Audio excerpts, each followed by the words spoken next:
ಕೂಡ ಅಲ್ಲು ಅರ್ಜುನ್ ಮನವಿ ಮಾಡಿಕೊಂಡಿದ್ದಾರೆ. ಅರ್ಜಿ ವಿಚಾರಣೆ ಇನ್ನೂ ಆಗಿಲ್ಲ. ಜೂಬ್ಲಿ ಹಿಲ್ಸ್ ಮನೆಗೆ ಫಸ್ಟ್ ಪೊಲೀಸರು ಬರ್ತಾರೆ. ಕಾಫಿ ಕುಡಿತಾ ಪೊಲೀಸರ ಜೊತೆಗೆ ಚರ್ಚೆ ಆಗುತ್ತೆ. ನಗುನಗುತ್ತಲೇ ಅಲ್ಲಿಂದ ಅಲ್ಲು ಅರ್ಜುನ್ ಹೋಗ್ತಾರೆ. ಅವ್ರನ್ನ ಅರೆಸ್ಟ್ ಮಾಡೋದಕ್ಕೆ ಅಂತ ಪೊಲೀಸರು ಬಂದಿರ್ತಾರಲ್ಲ, ಕರ್ಕೊಂಡು ಹೋಗಕ್ಕೆ ಪೊಲೀಸ್ ಸ್ಟೇಷನ್ಗೆ. ಆ ಸಂದರ್ಭದಲ್ಲಿ ಆದಂತ ಚಿತ್ರಣ ಅದು.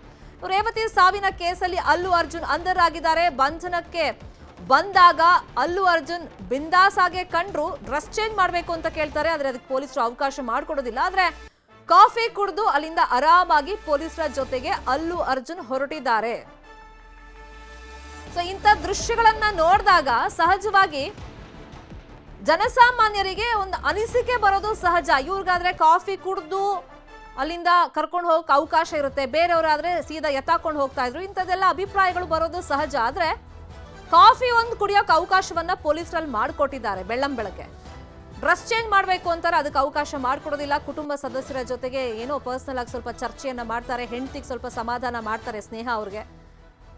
ಇನ್ನೊಂದ್ ಕಡೆ ಅವ್ರ ತಂದೆನೂ ಇದ್ದಾರೆ, ಅವ್ರು ಸ್ವಲ್ಪ ಗಾಬರಿ ಆಗಿದ್ದಾರೆ, ಆತಂಕದಲ್ಲಿದ್ದಾರೆ ಅನ್ನೋದು ಅವ್ರ ನಡವಳಿಕೆಯಿಂದ ಗೊತ್ತಾಗ್ತಿದೆ. ಫೋನಲ್ಲಿ ಯಾರ್ಯಾರಿಗೋ ಕಾಂಟ್ಯಾಕ್ಟ್ ಮಾಡ್ತಿದ್ದಾರೆ, ಈ ತರ ಪೊಲೀಸರು ಬಂದಿದ್ದಾರೆ, ತತ್ಕ್ಷಣಕ್ಕೆ ತಪ್ಪಿಸೋ ಅಂತ ಪ್ರಯತ್ನಗಳು ಮಾಡಬಹುದಾ ಅಂತ ಸಹಜವಾಗಿ ಒಬ್ಬ ತಂದೆಯಾಗಿ ಅವ್ರು ಏನ್ ಪ್ರಯತ್ನಗಳನ್ನು ಮಾಡಬೇಕು ಅದನ್ನ ಮಾಡ್ತಾ ಇರೋಂಗ್ ಕಾಣಿಸ್ತಾ ಇದೆ. ಅವ್ರ ತಂದೆ ಸ್ವಲ್ಪ ಟೆನ್ಷನ್ಗೊಳಗಾಗಿದ್ದಾರೆ. But Allu Arjun dress change ಬಗ್ಗೆ ಹೇಳ್ತಿದ್ದಾರೆ. ಕಾಫಿ ಒಂದು ಕುಡಿಯೋಕೆ ಅವಕಾಶ ಮಾಡ್ಕೊಡಿ ಅಂತ ಕೇಳಿದ್ದಾರೆ. ಅದರಂತೆ ಒಂದು ಅವಕಾಶ ಕಾಫಿ ಕುಡಿಯೋಕೆ ಸಿಕ್ಕಿದೆ, ಡ್ರೆಸ್ ಚೇಂಜ್ ಮಾಡೋಕೆ ಸಿಕ್ಕಿಲ್ಲ. ಇನ್ನು ಹೆಂಡತಿ ಸ್ನೇಹ ಅವ್ರಿಗೆ ಸ್ವಲ್ಪ ಸಮಾಧಾನದ ಮಾತುಗಳನ್ನ ಹೇಳಿ ಪೊಲೀಸರ ಜೊತೆಯಲ್ಲಿ ಸ್ಟೇಷನ್ಗೆ ಇದೀಗ ಬಂದಿದ್ದಾರೆ. ಚಿಕ್ಕಡಪಲ್ಲಿ ಪೊಲೀಸ್ ಸ್ಟೇಷನ್ಗೆ ಅಲ್ಲು ಅರ್ಜುನ್ ಅವರನ್ನ ಕರ್ಕೊಂಡು ಹೋಗಲಾಗಿದೆ. ಇನ್ನು ಆ ಕಾನ್ವರ್ಸೇಷನ್ ಅಲ್ಲಿ ನಾವು ಗಮನಿಸಬಹುದು, ಬೇಕಾದ್ರೆ ಬೆಡ್ರೂಮ್ ತನಕನೂ ನೀವು ಬರಬಹುದು ಅಂತ ಪೊಲೀಸರಿಗೆ ಅಲ್ಲು ಅರ್ಜುನ್ ಹೇಳ್ತಾರೆ. ಬಟ್ ಅದೆಲ್ಲ ಕಾನೂನು ಪ್ರಕ್ರಿಯೆಯಲ್ಲಿ ಇಲ್ವಲ್ಲ. ಈಗ ಸ್ಥಳ ಮಹಜರ್ ಅಂದ್ರೆ ಥಿಯೇಟರಿಗೆ ಕರ್ಕೊಂಡು ಹೋಗ್ಬೇಕಾಗತ್ತೆ, ಮುಂದಿನ ಪ್ರಕ್ರಿಯೆಯನ್ನ ಮಾಡ್ತಾರೆ. ಬಟ್ ನೋಟಿಸ್ ಕೊಟ್ಟು ವಿಚಾರಣೆಗೆ ಬನ್ನಿ ಅಂತ ಕರೆದಾಗ್ಲೂ ಕೂಡ ಇವರು ಅಂದ್ರೆ ಅಲ್ಲಿಗೆ ಹೋಗಿಲ್ಲ ವಿಚಾರಣೆಗೆ, ಅಥವಾ ನೋಟಿಸ್ಗೂ ಉತ್ತರವನ್ನ ಕೊಟ್ಟಿಲ್ಲ, ನಾನು ಯಾವತ್ತು ವಿಚಾರಣೆಗೆ ಬರ್ತೀನಿ ಅಂತ. ಸೊ ಆ ಹಿನ್ನೆಲೆಯಲ್ಲಿ ಅವರನ್ನು ಅರೆಸ್ಟ್ ಮಾಡಿ ಕರ್ಕೊಂಡು ಹೋಗಿದ್ದಾರೆ.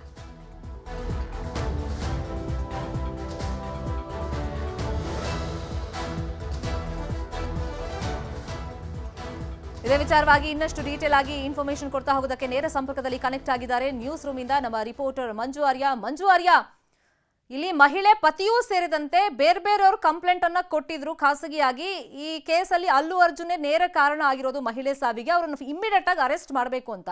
ಬಟ್ ಇಮಿಡಿಯೇಟ್ ಆಗಿ ಅರೆಸ್ಟ್ ಮಾಡೋಕ್ಕೂ ಮುಂಚಿತವಾಗಿ ಪೊಲೀಸರು ನೋಟಿಸ್ ಕೊಡ್ತಾರೆ. ಇನ್ನೊಂದ್ ಕಡೆ ಇವರು ಕೇಸ್ ಹಾಕೊಂಡು ಕೂತಿದ್ದಾರೆ ಹೈಕೋರ್ಟ್ ನಲ್ಲಿ, ಈ ಕೇಸನ್ನ ವಜಾ ಮಾಡಬೇಕು ಅಂತ. ಏನ್ ಪ್ರಕ್ರಿಯೆಗಳು ಮುಂಚೆ ಆಯ್ತು, ಇವತ್ತು ಅರೆಸ್ಟ್ ಮಾಡಿದಾಗ ಚಿತ್ರಣ ಹೇಗಿತ್ತು ಮಂಜು?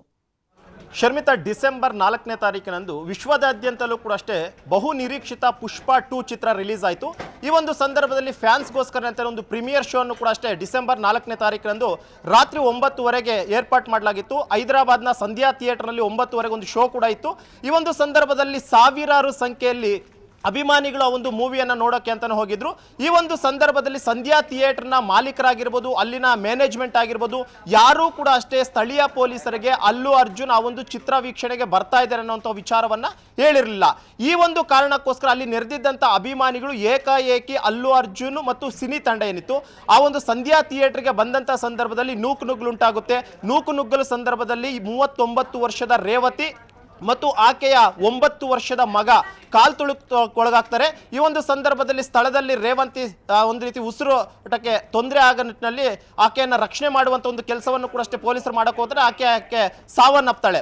ಇದಾದಂತಹ ಬಳಿಕ ಚಿಕ್ಕಟಪಲ್ಲಿ ಪೊಲೀಸ್ ಸ್ಟೇಷನ್ಗೆ ರೇವತಿ ಅವರ ಗಂಡ ಒಂದು ದೂರನ್ನು ಕೂಡ ದಾಖಲು ಮಾಡ್ಕೊತಾರೆ, ಅಂದರೆ ದೂರನ್ನು ಕೊಟ್ಟಿರ್ತಾರೆ. ಆ ಒಂದು ದೂರಿನ ಅನ್ವಯವಾಗಿ BNS 105 ಮತ್ತು 108/1 ಅಡಿಯಲ್ಲಿ FIR ಕೂಡ ರಿಜಿಸ್ಟರ್ ಮಾಡ್ಕೊಂತಾರೆ. ಆ FIR ನಲ್ಲಿ ನಟ ಅಲ್ಲು ಅರ್ಜುನ್ ಅನ್ನ A1 ಆಗಿ ಮಾಡ್ಕೊಂತಾರೆ. ಉಳಿದಂತೆ ಆತನ ಬಾಡಿ ಗಾರ್ಡ್ಸ್ ಆಗಿರ್ಬೋದು, ಇನ್ನಿತರನ್ನ ಪ್ರಕರಣದ ಇತರ ಆರೋಪಿಗಳಂತ ಕನ್ಸಿಡರ್ ಮಾಡ್ಕೊಳ್ತಾರೆ. ಇದಾದಂತಹ ಬಳಿಕ ಅಲ್ಲು ಅರ್ಜುನ್ಗೂ ಕೂಡ ಅಷ್ಟೇ ವಿಚಾರಣೆಗೆ ಹಾಜರಾಗಕ್ಕೆ ಚಿಕ್ಕಟಪಲ್ಲಿ ಪೊಲೀಸರು ಒಂದು ನೋಟಿಸ್ ಅನ್ನು ಕೂಡ ಸರ್ವ್ ಮಾಡ್ಕೊಂಡಿರ್ತಾರೆ. ಅಂದ್ರೆ ಈ ರೀತಿಯಾಗಿ ನಿಮ್ಮ ಮೇಲೆ ಪ್ರಕರಣ ದಾಖಲಾಗಿ ಇದಕ್ಕೆ ವಿವರವನ್ನು ಕೊಡುವಂತೆ ಒಂದು ನೋಟಿಸ್ ಅನ್ನು ಕೂಡ ಸರ್ವ್ ಮಾಡಿರ್ತಾರೆ. ಆದ್ರೆ ಅಲ್ಲು ಅರ್ಜುನ್ ಆ ನೋಟಿಸ್ಗೆ ಯಾವುದೇ ರೀತಿಯಂತ ಪ್ರತಿಕ್ರಿಯೆಯನ್ನು ಕೂಡ ಅಷ್ಟೇ ಪೊಲೀಸರಿಗೆ ಕೊಟ್ಟಿರಲಿಲ್ಲ. ಬದಲಾಗಿ ನಿನ್ನೆ ತೆಲಂಗಾಣ ಹೈಕೋರ್ಟ್ಗೆ ಪ್ರಕರಣವನ್ನ ರದ್ದು ಕೋರಿ ಒಂದು ರಿಟ್ ಪಿಟಿಷನ್ ಅನ್ನು ಕೂಡ ಅಷ್ಟೇ ಫೈಲ್ ಮಾಡಿರ್ತಾರೆ. ಆ ಒಂದು ಅರ್ಜಿ ವಿಚಾರಣೆ ಕೂಡ ಅಷ್ಟೇ ಇನ್ನೂ ಕೂಡ ಬಂದಿರೋದಿಲ್ಲ. ಈ ಒಂದು ಸಂದರ್ಭದಲ್ಲಿ ಪೊಲೀಸರು ಈ ಒಂದು ಪ್ರಕರಣದಲ್ಲಿ ನೋಟಿಸ್ ಅನ್ನ ಕೊಟ್ಟಿದ್ರು ಕೂಡ ಆರೋಪಿ ಪೊಲೀಸರ ತನಿಖೆಗೆ ಸಹಕಾರ ಕೊಡ್ತಿಲ್ಲ ಅನ್ನುವಂಥ ಒಂದು ಆರೋಪದ ಮೇಲೆ ಇವತ್ತು ಜೂಬ್ಲಿ ಹಿಲ್ಸ್ ನಲ್ಲಿರುವಂತಹ ನಟ ಅಲ್ಲು ಅರ್ಜುನ್ ಅವರ ನಿವಾಸಕ್ಕೆ ಚೀಕಟ್ಪಲ್ಲಿ ಪೊಲೀಸರು ಕೂಡ ಹೋಗ್ತಾರೆ. ಜೊತೆಗೆ ಕೇಂದ್ರ ವಲಯ ಡಿಸಿಪಿ ಕೂಡ ಹೋಗ್ಬಿಟ್ಟು ನಟ ಅಲ್ಲು ಅರ್ಜುನ್ ಅನ್ನ ಅವರ ಮನೆಯಲ್ಲೇ ಅರೆಸ್ಟ್ ಮಾಡ್ಕೊಳ್ತಾರೆ. ಇದಿಷ್ಟೇ ಅಲ್ಲದೆ ಸಂಧ್ಯಾ ಥಿಯೇಟರ್ಗೆ ಅವತ್ತು ನಟ ಅಲ್ಲು ಅರ್ಜುನ್ ಜೊತೆ ಬಂದಂತಹ ಬಾಡಿ ಗಾರ್ಡ್ಸ್ ಎಲ್ಲ ಏನಿದ್ದಾರೆ ಅವರನ್ನು ಕೂಡ ಅಷ್ಟೇ ಈ ಒಂದು ಪ್ರಕರಣದಲ್ಲಿ ಪೊಲೀಸರು ಅರೆಸ್ಟ್ ಮಾಡಿರುವಂತದ್ದು. ಕಾರಣ ಏನು ಅಂತಂದ್ರೆ ಅಲ್ಲು ಅರ್ಜುನ್ ಆ ಒಂದು ಅಂದ್ರೆ ಅಲ್ಲಿರುವಂತಹ ಅಭಿಮಾನಿಗಳ ಸಮ್ಮುಖದಲ್ಲಿ ಮೂವಿ ನೋಡಬೇಕು ಅಂತ ಬಂದಿರ್ತಾರೆ. ಈ ಒಂದು ಸಂದರ್ಭದಲ್ಲಿ ಅಲ್ಲು ಅರ್ಜುನ್ ಥಿಯೇಟರ್ಗೆ ಒಳಗಡೆ ಬಂದಂತ ಸಂದರ್ಭದಲ್ಲಿ ಏಕಾಏಕಿ ಅಲ್ಲಿರುವಂತಹ ಅಭಿಮಾನಿಗಳು ಅಲ್ಲು ಅರ್ಜುನ್ ಜೊತೆ ವಿಡಿಯೋ ತೆಗೆಸ್ಕೊಳ್ಳುವಂಥದ್ದು, ಫೋಟೋ ತೆಗೆಸ್ಕೊಳ್ಳೋದಕ್ಕೆ, ಸೆಲ್ಫಿ ತೆಗೆಸ್ಕೊಳ್ಳೋದಕ್ಕೆ ಮುನ್ನುಗ್ತಾರೆ. ಆ ಒಂದು ಸಂದರ್ಭದಲ್ಲಿ ಇದ್ದಂಥ ಕ್ರೌಡ್ ಎಲ್ಲವನ್ನೂ ಕೂಡ ಅಷ್ಟೇ ಅಲ್ಲಿರುವಂತಹ ಬಾಡಿ ಗಾರ್ಡ್ಗಳ ತಳ್ಳುವಂತ ಒಂದು ಕೆಲಸವನ್ನ ಮಾಡ್ತಾರೆ. ಎಲ್ಲೋ ಒಂದು ಕಡೆ ಈ ಕಾಲ್ ತುಳಿತ ಸಂಭವಿಸೋದಕ್ಕೆ ನಟ ಅಲ್ಲು ಅರ್ಜುನ್ ಮತ್ತು ಆತನ ಬಾಡಿ ಗಾರ್ಡ್ಗಳೇ ಪ್ರಮುಖವಾದಂಥ ಕಾರಣ ಅನ್ನುವಂಥದ್ದನ್ನು ಕೂಡ ಈಗಾಗಲೇ ದೂರಿನಲ್ಲಿ ಕೂಡ ಉಲ್ಲೇಖವನ್ನ ಮಾಡಿದರೆ. ಇನ್ನೊಂದು ಮೇನ್ ಆಗಿ ಏನು ಅಂತಂದ್ರೆ ಈ ರೀತಿಯಾಗಿ ಚಿತ್ರನಟರು ಪ್ರೀಮಿಯರ್ ಶೋ ಆಗಿರ್ಬೋದು, ಇನ್ನಿತರ ಯಾವುದೇ ಫಿಲಿಂ ಥಿಯೇಟರ್ಗೆ ಬಂದಂತ ಸಂದರ್ಭದಲ್ಲಿ ಸೂಕ್ತವಾದಂತಹ ವ್ಯವಸ್ಥೆಯನ್ನ ಅಲ್ಲಿನ ಚಿತ್ರ ಮಂದಿರದವ್ರು ಮಾಡ್ಕೊಳ್ಬೇಕು. ಆ ನಟನ ಎಂಟ್ರಿಗೆ ಆಗಿರ್ಬೋದು, ಎಕ್ಸಿಟ್ ಆಗಿರ್ಬೋದು, ಪ್ರತಿಯೊಂದನ್ನು ಕೂಡ ಅಷ್ಟೇ ಪೊಲೀಸರಿಗೆ ಮಾಹಿತಿಯನ್ನ ಕೊಡಬೇಕು. ಯಾಕಂದ್ರೆ ನಟ ಅಲ್ಲು ಅರ್ಜುನ್ಗೆ ಕೋಟ್ಯಾಂತರ ಸಂಖ್ಯೆಯಲ್ಲಿ ಫ್ಯಾನ್ಸ್ ಇರುವಂತದ್ದು, ನಟ ಅಲ್ಲು ಅರ್ಜುನ್ ಬರ್ತಿದ್ದಾರೆ ಅಂತ ನೋಡೋಕೆ ಅಂತಾನೆ ಕೋಟ್ಯಾಂತರ ಸಂಖ್ಯೆಯಲ್ಲಿ ಜನ ಬರ್ತಾರೆ.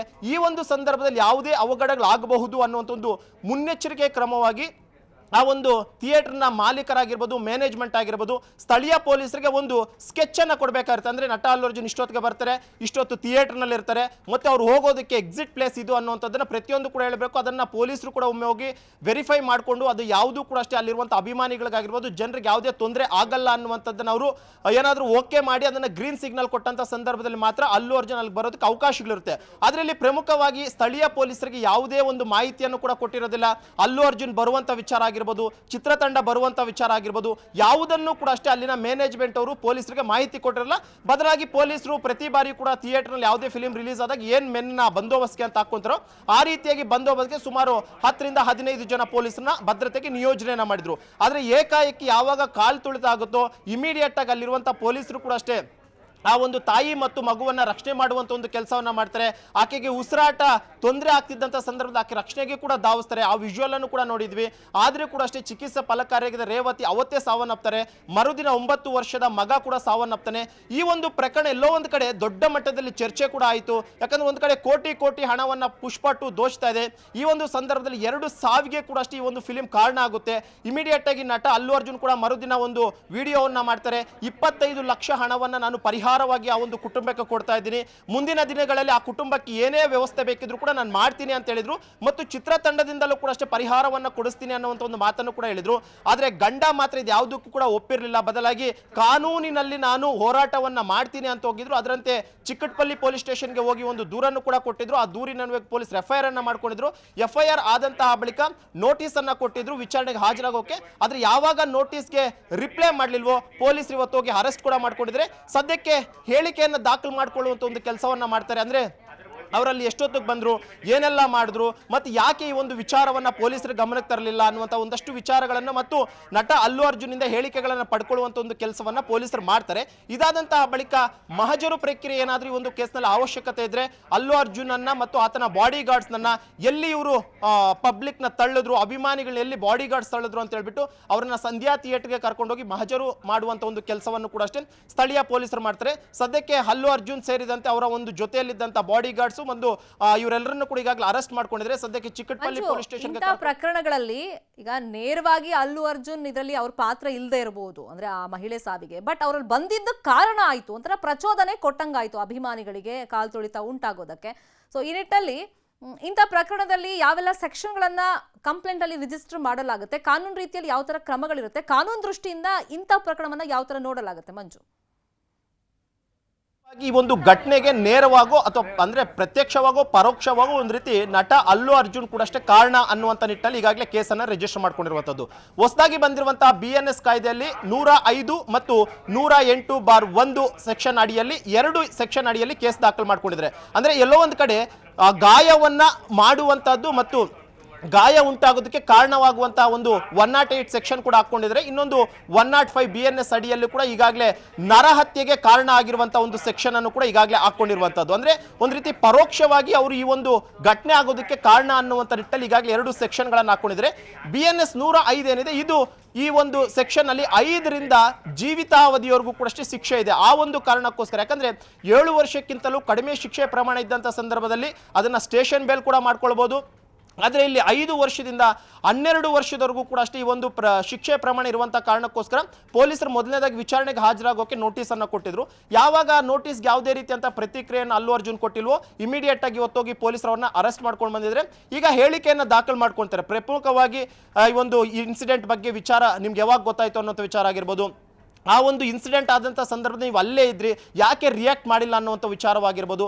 ಜೊತೆಗೆ ಇಲ್ಲಿ ಪ್ರಮುಖವಾಗಿ ಭದ್ರತಾ ವೈಫಲ್ಯ ಆಗುತ್ತೆ ಅನ್ನುವಂಥದ್ದು ನಿಮ್ಗೆ ಗೊತ್ತಿದೆ, ಆದರೂ ಕೂಡ ಯಾಕೆ ನಿಮ್ಮ ಟೀಮ್ ಆಗಿರ್ಬೋದು ಅಟ್ಲೀಸ್ಟ್ ಸ್ಥಳೀಯ ಪೊಲೀಸರಿಗೆ ಮಾಹಿತಿಯನ್ನು ಕೊಟ್ಟಿಲ್ಲ. ನೀವು ಆ ಥಿಯೇಟರ್ಗೆ ಬರ್ತಿದ್ದೀನಿ ಅನ್ನೋಂಥ ಸಂದರ್ಭದಲ್ಲಿ ಪೊಲೀಸರಿಗೆ ಅಟ್ಲೀಸ್ಟ್ ಇಂಟಿಮೇಟ್ ಮಾಡಬೇಕಾಗಿತ್ತು. ಆ ಒಂದು ಇಂಟಿಮೇಟ್ ಮಾಡುವಂಥ ಕೆಲಸವನ್ನು ನೀವು ಯಾಕೆ ಮಾಡಿಲ್ಲ? ಮತ್ತು ಆ ಥಿಯೇಟರ್ನ ಆಡಳಿತ ಮಂಡಳಿ ಏನಿರುತ್ತೆ ಅವರು ಕೂಡ ಅಷ್ಟೇ ಪೊಲೀಸರಿಂದ ಒಂದು ಪರ್ಮಿಷನ್ ಅನ್ನು ತಗೊಳ್ಬೇಕು, ಅದ್ಯಾವುದನ್ನು ಕೂಡ ಮಾಡಿಲ್ಲ. ಎಲ್ಲೋ ಒಂದು ರೀತಿ ಲೋಪದೋಷಗಳಾಗೋದಕ್ಕೆ ನೀವೇ ನೇರವಾದಂಥ ಕಾರಣ ಅನ್ನುವಂಥ ಒಂದಷ್ಟು ಇಂಟ್ರಾಗೇಷನ್ ಅನ್ನು ಮಾಡ್ತಾರೆ, ಒಂದಷ್ಟು ಹೇಳಿಕೆಗಳನ್ನು ಕೂಡ ದಾಖಲು ಮಾಡ್ಕೊತಾರೆ. ಯಾಕಂದ್ರೆ ಒಂದು ಕಡೆ ನಟ ಅಲ್ಲು ಅರ್ಜುನ್ ಕೂಡ ಈಗಾಗಲೇ ತೆಲಂಗಾಣ ಹೈಕೋರ್ಟ್ಗೆ ಈ ಒಂದು FIR ಆಗಿರುವಂತಹದ್ದು ರದ್ದು ಕೋರೋ ಒಂದು ರೆಡ್ ಪಿಟಿಷನ್ ಅನ್ನು ಕೂಡ ಹಾಕೊಂಡಿದ್ದಾರೆ.